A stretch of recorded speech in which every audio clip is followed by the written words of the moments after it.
जब संभाजी महाराज ने औरंगजेब को 9 साल घुमा के रखा। ये बात है सन 1681।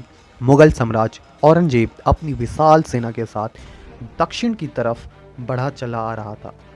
उसका सपना था कि मराठा साम्राज्य को ख़त्म कर दे और हिंदुस्तान का एक छत्र सम्राट बन जाए। लेकिन उसे पता ही नहीं था कि सामने कौन खड़ा है। छत्रपति शिवाजी महाराज के शेरपुत्र संभाजी महाराज। औरंगजेब ने पूरी तैयारी कर ली थी। विशाल सेना के साथ, लगभग 8 लाख लोगों के साथ, 400 घोड़ों के साथ, हथियारों के साथ, रणनीति के साथ उसने मराठा साम्राज्य पर हमला कर दिया। लेकिन संभाजी महाराज कोई साधारण राजा नहीं थे।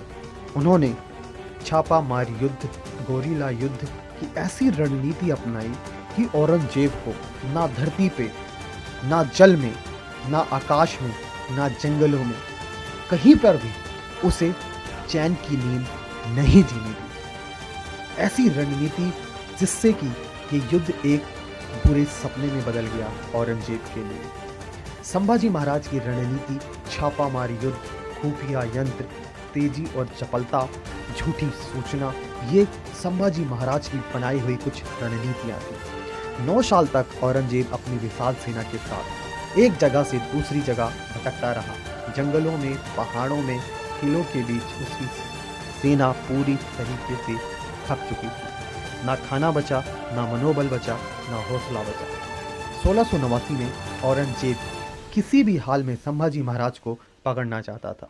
उन्होंने उनके 2 मामा को लालच दिया और धोखे से संभाजी महाराज को बंदी बना लिया। लेकिन सोचो, जो 9 साल तक औरंगजेब को नचाता रहा, वह इतनी आसानी से कैसे झुकेगा।